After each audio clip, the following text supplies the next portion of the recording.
எல்லாருக்கும் வணக்கம். நான் Sukhdev. Welcome to Dev's kitchen. So இன்றைக்கி நம்ம பார்க்க போகிறது சுட்ட கத்திரிக்காய் மசியல். ஸோ இப்போ இது பார்த்தீங்கன்னா ஒரு மாதிரி ஸ்மோக்கி ஃப்ளேவரோட சப்பாத்திக்கெல்லாம் சாப்பிட்றதுக்கு ரொம்ப சூப்பராக இருக்கும்.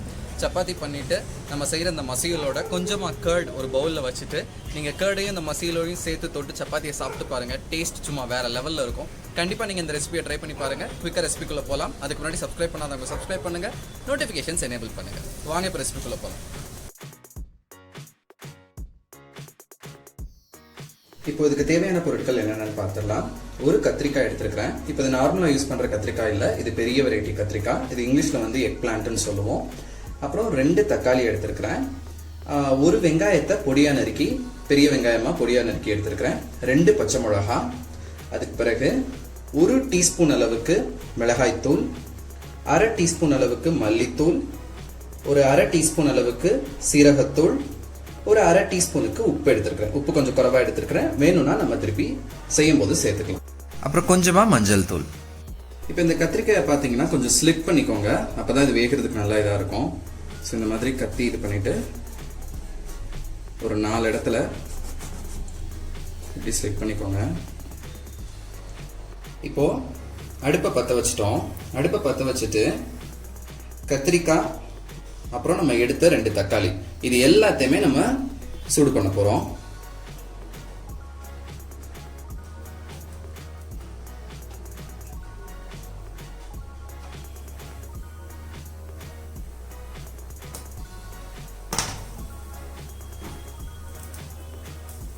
இதை திருப்பி விட்டு நம்ம நல்லா குக் பண்ணணும்.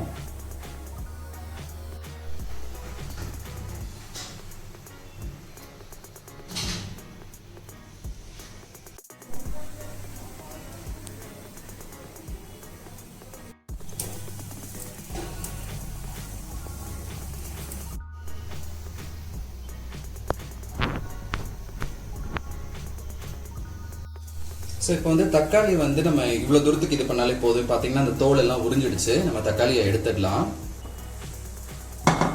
எடுத்துட்டு இதை நம்ம வந்து பவுலில் தண்ணி வச்சுட்டு அதில் போட்டுக்கலாம்.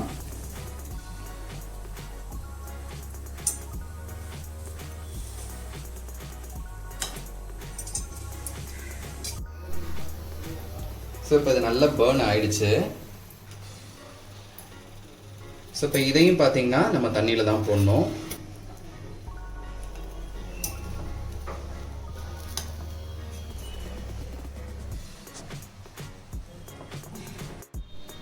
இப்போ இது தண்ணியில் போடுறது எதுக்கு அப்படின்னு சொன்னால், அந்த தோல் எல்லாம் நமக்கு பார்த்தீங்கன்னா உரிக்கிறதுக்கு ரொம்ப ஈஸியாக வந்துடும். அதுக்காக தான் நம்ம தண்ணியில் போடுறோம். இப்போ நம்ம இந்த தோலெல்லாம் நம்ம உரிச்சிடலாம்.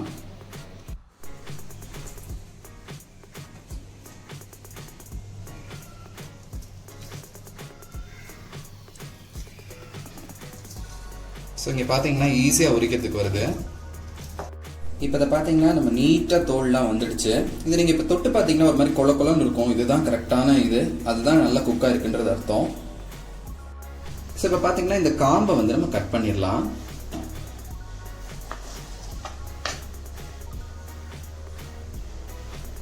பண்ணிட்டு இப்போ இது எல்லாத்தையும் நம்ம வந்து கட் பண்ணிடலாம்.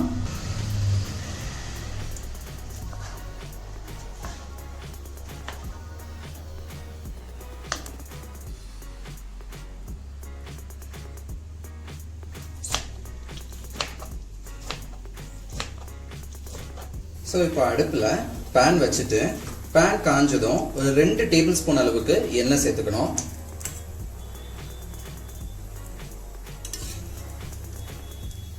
இப்போ பார்த்தீங்கன்னா பச்சை மிளகாயை இந்த மாதிரி நான் ஸ்லிப் பண்ணி வச்சுருக்கேன். அதை ஃபர்ஸ்ட் நம்ம சேர்த்துக்கலாம்.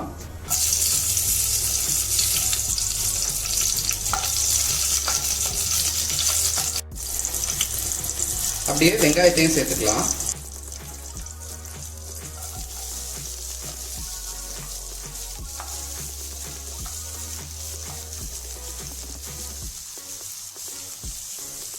ஸோ வெங்காயம் இந்த மாதிரி லைட்டாக வதங்கின பிறகு நம்ம வச்சிருக்கிற தக்காளியை நம்ம இதில் சேர்த்துக்கலாம்.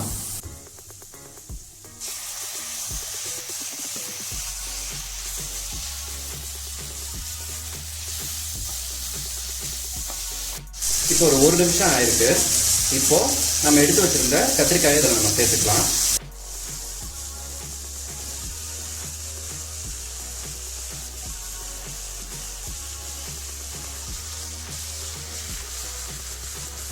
சேர்த்துட்டு நம்ம எடுத்து வச்சிருக்க மசாலா எல்லாத்தையும் நம்ம இதில் சேர்த்துக்கலாம்.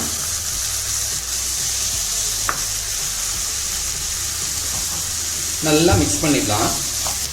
மிக்ஸ் பண்ணும்போதே நல்லா கரண்டி வச்சு இப்படி மசிச்சுட்டு மிக்ஸ் பண்ணுங்க. இதில் கொஞ்சமாக ஒரு 1/4 டம்ளருக்கு தண்ணி சேர்த்துக்கலாம்.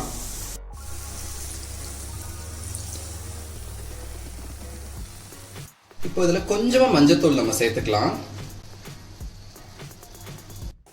நல்லா மிக்ஸ் பண்ணிட்டு இந்த டைம்ல உப்பு பத்தலைன்னா நீங்க உப்பு சேர்த்துக்கலாம்.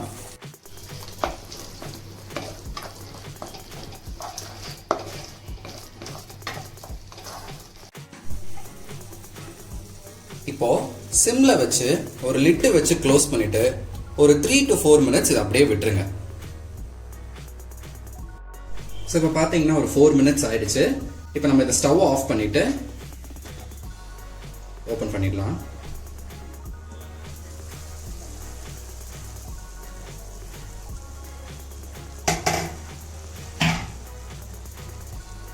இப்போ கொஞ்சமா கொத்தமல்லி இலையை வச்சு நம்ம இதை கார்னிஷ் பண்ணிடலாம்.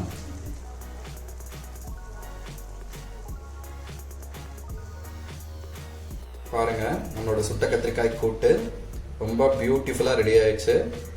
பார்க்கறதுக்கு ரொம்ப நல்லா இருக்குது. டேஸ்ட் ரொம்ப நல்லா இருக்கும். கண்டிப்பா ட்ரை பண்ணி பாருங்க. ட்ரை பண்ணி பார்த்துட்டு சொல்லுங்க. Thank you so much.